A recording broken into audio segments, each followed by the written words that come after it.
ԱՄՆ նախագահ Դոնալդ Թրամփի կողմից չինական ներմուծման վրա սահմանված 104% մաքսատուրքերի արդյունքում Apple-ի հիմնական մատակարար Lux Share-ը քննարկում է արտադրության մի մասը Չինաստանից ԱՄՆ կամ այլ երկրներ տեղափոխելու հարցը, որպեսզի նվազեցնի մաքսատուրքերի ազդեցությունը։ Այս մասին գրում է New York Post-ը։ ԱՄՆ նախագահ Դոնալդ Թրամփը հորդորել է համաշխարհային ընկերություններին տեղափոխվել ԱՄՆ, ասելով, որ այժմ իդեալական ժամանակ է այդ քայլը կատարելու համար։ Նա նշել է, որ Apple-ը եւ այլ ընկերություններ արդեն սկսել են տեղափոխել իրենց արտադրությունը։ Չինացի ոսկերիչները հայտնել են, որ ԱՄՆ-ից սուբծննդյան պատվերները, որոնք կարևոր են իրենց բիզնեսի համար, պետք է արդեն սկսված լինեին, սակայն դրանք հետաձգվել են ներմուծման մաքսատուրքերի բարձրացման պատճառով։ Այս մասին գրում է Reuters-ը։ Տեսակետ կա, որ այդպես շարունակվելու դեպքում ԱՄՆ-ում կարող է սուբծնունդը չեղարկվի։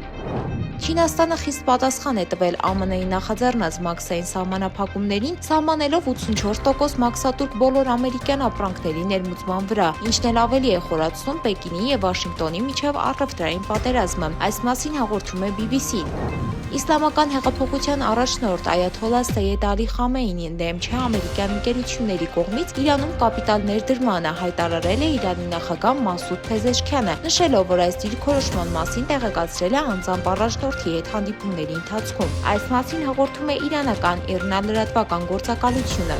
Ռուս ուղղափառ եկեղեցու քահանա Անդրեյ Տկաչևը հանդես է եկել սկանդալային հայտարարությամբ, ընդգծելով, որ կինը պետք է լինի իր ամուսնու ծառան։ Տկաչևի խոսքով ամուսինը տեր է եւ կնոջ կյանքը իմաստավորում է միայն նրա շտորին։ Այս մասին գրում է Լենտան։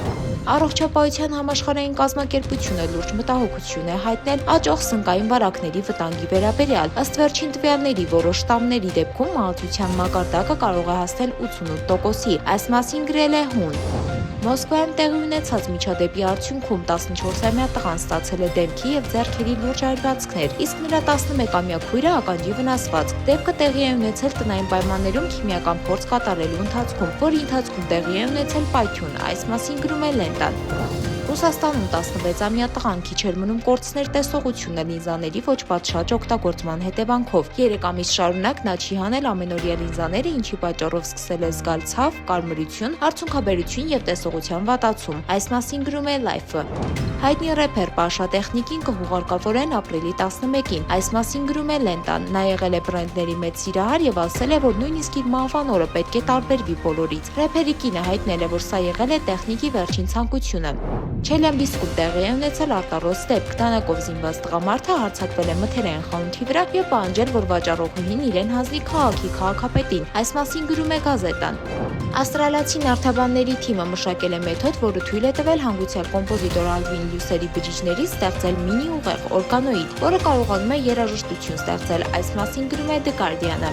Գիտնականները ապացուցել են, որ ChatGPT-ն բարձր ճշգրտությամբ կարող է ախտորոշել հոգեբուժական խնդիրները առանց սխալներ թույլ տալու։ Այս մասին գրում է Psy Post-ը։